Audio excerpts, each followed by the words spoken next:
Hello, welcome to the Chirp YouTube channel. I am Christy. I am your friendly online speech-language pathologist and specialist in children's communication development, which includes behavior, because behavior is a type of communication, a very important type of communication too. Today, I'm here with another tip for you if you are interested in making your environment, whether it be a classroom or a sports program or a church program, whatever it is, if you're interested in making it more welcoming for neurodivergent children, then you are in the right place, because I'm doing a series on that. You can find the whole series right there, or it's down below in the little box. Click Show More, and the whole box will expand and give you so many options. Your brain will explode with excitement.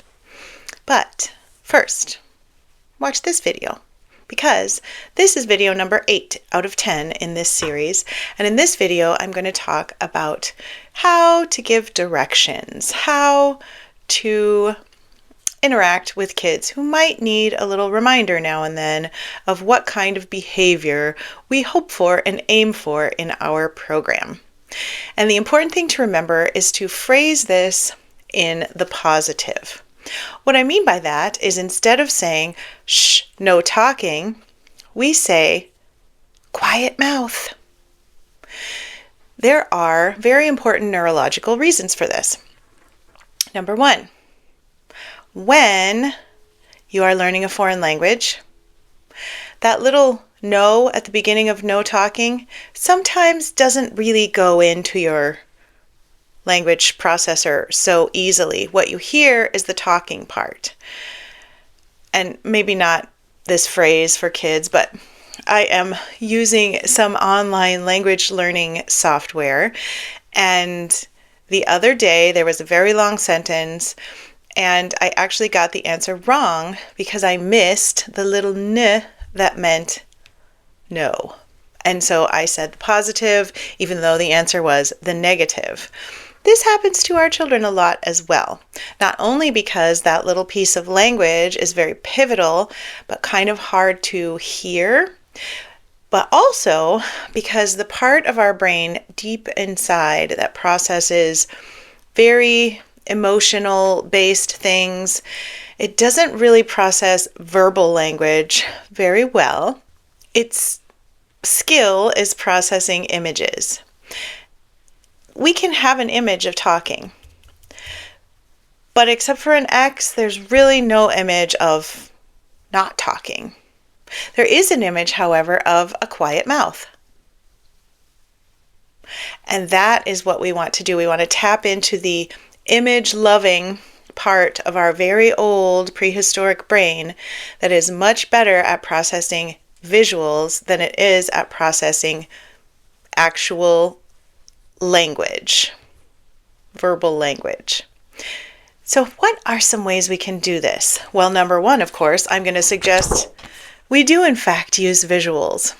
These are my story time rules, and in fact, I don't require a chair. Sometimes a child is on a yoga ball.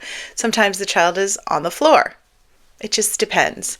But the goal is for everyone to be sitting in their chairs at the table together, just because in a typical classroom, sitting at the table is a good idea.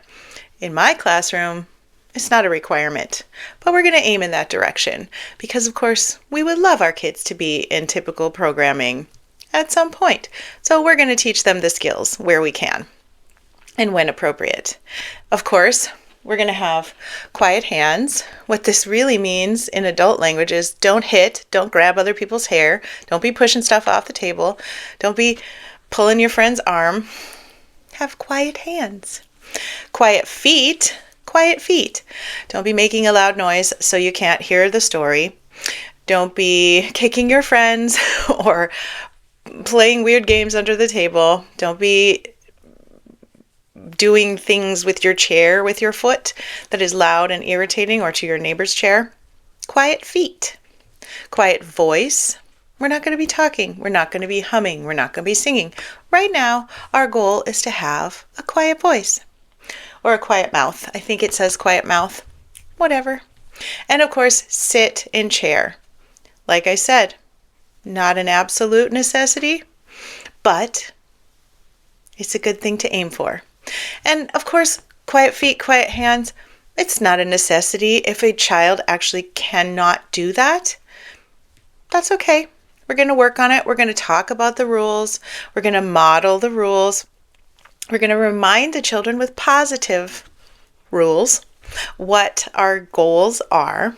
We're not going to shame children if they are incapable of achieving these aims. For example, there's a child in my program right now, and it is an inclusion program, but we have lots of kids who are not developing along the typical trajectory. And so we don't always expect these things of them. The story time is much longer than they can manage because they have delays. And so we don't require quiet hands. We give them some things to play with. They get to color, they get to play with squishy dough. They don't sit in chairs. They sit on the floor, they sit on wobble cushions, whatever they need to help them be able to focus a little bit better. We don't even require a quiet mouth. We have one little guy who's constantly making noises. He does little songs. He claps his hands super loud sometimes, and there's no way we can stop him from doing that. So we just accept it. That's where he is. That is what he is capable of right now. Of course, if the clapping is getting very, very loud, we know he's getting upset, then we're going to provide some. He likes deep squeezes, so we provide him with the sensory things he needs to succeed and to be calm. And of course, as always, please watch that series up there about sensory needs and how to meet them, because that is pretty much the number one thing that we need to learn about in order to really help our kids. And also with this child who does the clapping, we also give him a cushion and he beats on it like it's a drum. And then that does help with the noise factor for some of our other kids who might get distracted. Positive rules. Now also we have to watch our mouths. I grew up, as probably you did, with the idea that it's fine to just tell kids, don't hit, don't kick, don't scream, don't swear, don't smoke.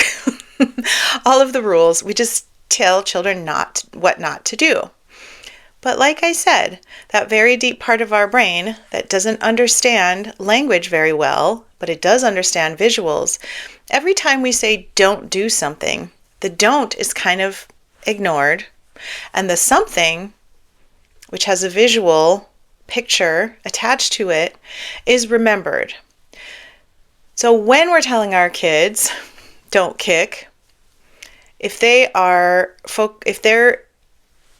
cortex, the gray part of their brain that processes language, is not functioning very well, or perhaps they have delays in the area of auditory processing or language learning, then they might not be able to understand the no part. They might just be getting the picture of kicking and hitting, and there might be more kicking and hitting because we continue to bring up that picture of kicking and hitting. So every time that they feel frustrated, we say no kicking. What they're hearing is kicking, and so they're going to do more of that, which of course we don't want. So instead, we can say, nice feet, quiet feet. We can say quiet hands. We can say quiet voice. We can say, when kids are running down the hall and we want them to walk instead, we can say walking feet. If kids are using inappropriate language, we can say, what can we say? We can say grown-up words, because grown-ups don't use words like fart and poop all the time. Use your adult words. You are not a 3-year-old anymore. You need to talk about poop all the time. Use your adult words. Let's stay on appropriate topics. That is a good way to approach that problem that happens so often, mostly in boys. a good thing to do in the area of this topic is listen to yourself. Watch what you say to the kids when you are around them. Are you telling them to stop screaming a lot? This is an easy one. Teachers learn this one really early on. We use our inside voices. It's also a great idea to have visuals if loudness is a problem for you or your students or a child. We can make a little scale. No, that's not right. A thermometer. And it has 1, 2, 3, 4, 5. 5 is super loud. It's red. Maybe there's a picture of someone's ears exploding. And if it's too loud in the classroom, you point to that one and you say, everyone's a 5. I need you at a 2. Come down to a 2. That's where we're just talking at normal vocal volume.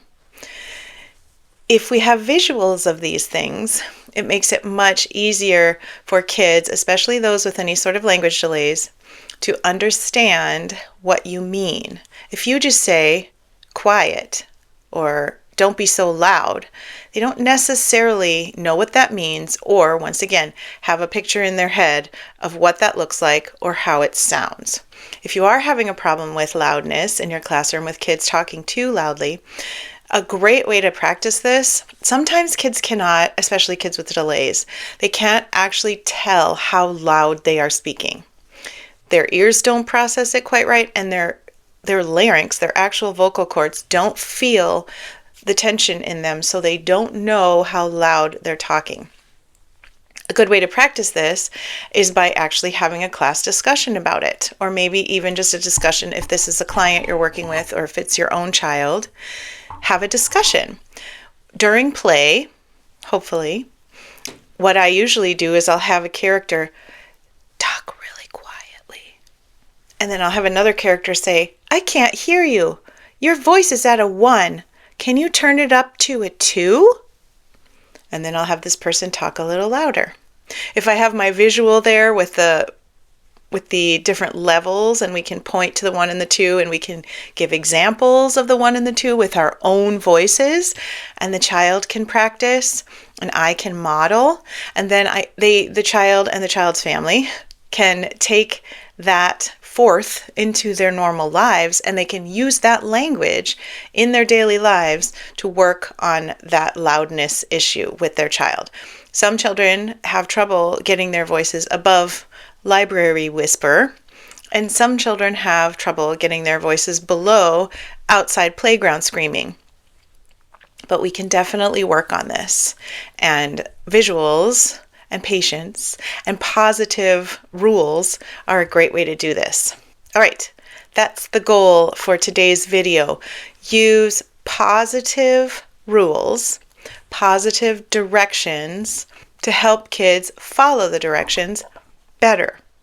We're not just being easy on the kids, we're working with their brain wiring, with their neurology, and with the deep inner brain to help them function better in our programs.